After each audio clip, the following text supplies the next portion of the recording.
India চরম fight দিচ্ছে এবং ইন্ডিয়া দেখিয়ে দিচ্ছে যে ইন্ডিয়াকে ধাক্কা দিয়ে ফেলে দেওয়ার মতো কোনো দেশ না। আসসালামু আলাইকুম ভিউয়ার্স। ইন্ডিয়া কিন্তু যুক্তরাষ্ট্রকে একটা ভালো ফাইট দিচ্ছে। মানে ইন্ডিয়া কিন্তু সহজে মাথা নত করছে না। আপনারা জানেন রাশিয়ায় নিযুক্ত ইন্ডিয়ার রাষ্ট্রদূত উনি বলেছেন যে ইন্ডিয়া যুক্তরাষ্ট্রের চাপের কাছে কখনোই মাথা নত করবে না। ইন্ডিয়ার যেখানে সহজে সস্তায় তেল পাবে ইন্ডিয়া সেখান থেকেই তেল কিনবে এবং ইন্ডিয়াকে কেউ বলে দিবে না যে ইন্ডিয়া কোথা থেকে তেল কিনবে। যুক্তরাষ্ট্র একটা বড় শক্তি। তার মানে এই না যে তারা যে কোনো কিছু আমাদের উপর চাপাই দিবে এবং আমরা সেটা মেনে নেব। আমাদের ১৪০ কোটি মানুষের জ্বালানি চাহিদা পূরণ করার জন্য আমরা যেখানে সস্তায় তেল পাবো আমরা সেখান থেকেই তেল কিনবো। উনি সরাসরি স্পষ্টভাবে এটা জানিয়ে দিয়েছেন। ইন্ডিয়ার পররাষ্ট্রমন্ত্রী এস জয়শঙ্করও এটা স্পষ্টভাবে বলেছেন যে যুক্তরাষ্ট্র যত বেশি চাপাচাপি করুক, যুক্তরাষ্ট্র আমাদের একটা বন্ধু রাষ্ট্র ছিল, কিন্তু যুক্তরাষ্ট্র আমাদের উপর যখন অন্যায্যভাবে এই ধরনের চাপ প্রয়োগ করে সেটা ইন্ডিয়া কখনোই মেনে নেবে না। তাহলে দেখেন ভিউয়ার্স, ইন্ডিয়া কিন্তু যুক্তরাষ্ট্রকে ভালো একটা ফাইট দিচ্ছে। যুক্তরাষ্ট্র হয়তো ভেবেছিল যে ইন্ডিয়ার উপর যদি ৫০% শুল্ক আরোপ করা হয় তাহলে ইন্ডিয়া হয়তো ভয় পেয়ে বা তাদের বাণিজ্যের কথা চিন্তা করে হয়তো রাশিয়া থেকে তেল কিনা বন্ধ করে দিবে এবং যুক্তরাষ্ট্রের চাপের কাছে মাথা নত করবে। কিন্তু বাস্তবতা কিন্তু সেটা হচ্ছে না। আপনারা দেখতে পাচ্ছেন যে ইন্ডিয়া কিন্তু ভয়ঙ্কর ফাইট দিচ্ছে।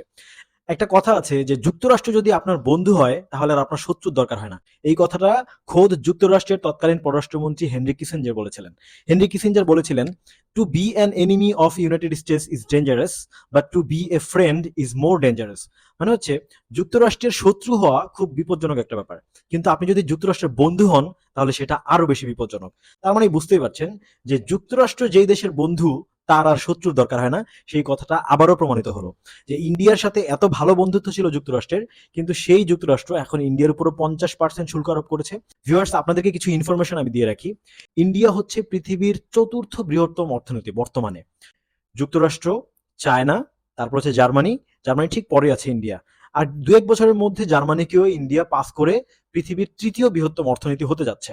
আরো একটা ইনফরমেশন আপনাদেরকে দিয়ে রাখি, সেটা হচ্ছে মিলিটারি মানে হচ্ছে সামরিক দিক থেকে, সামরিক ক্ষমতার দিক থেকেও কিন্তু ইন্ডিয়া ছোট দেশ না।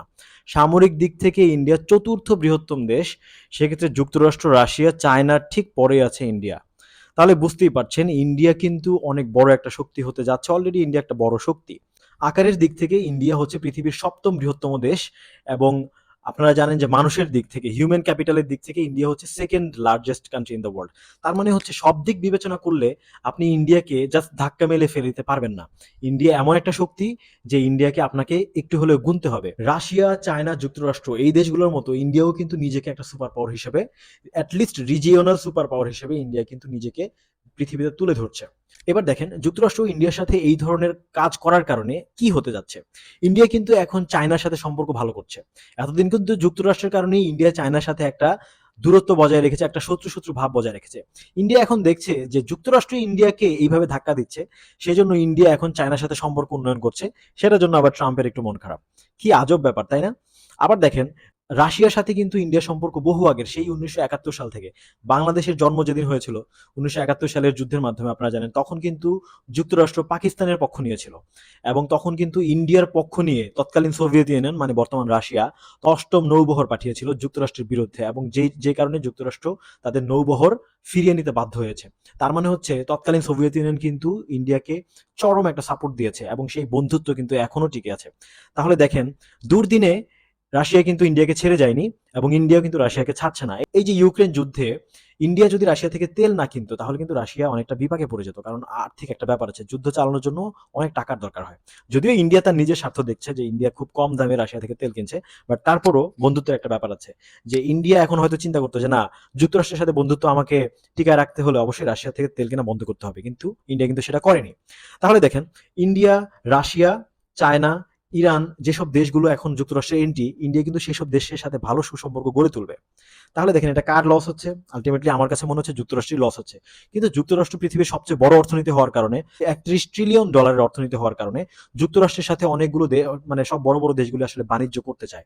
যুক্তরাষ্ট্রের সাথে বাণিজ্য হওয়া মানে হচ্ছে বড় অঙ্কের একটা বাণিজ্য, আর সেখানে ডলারের কিছু ব্যাপার স্যাপার আছে। তো সব দেশই চায় যুক্তরাষ্ট্রের সাথে বাণিজ্য করতে।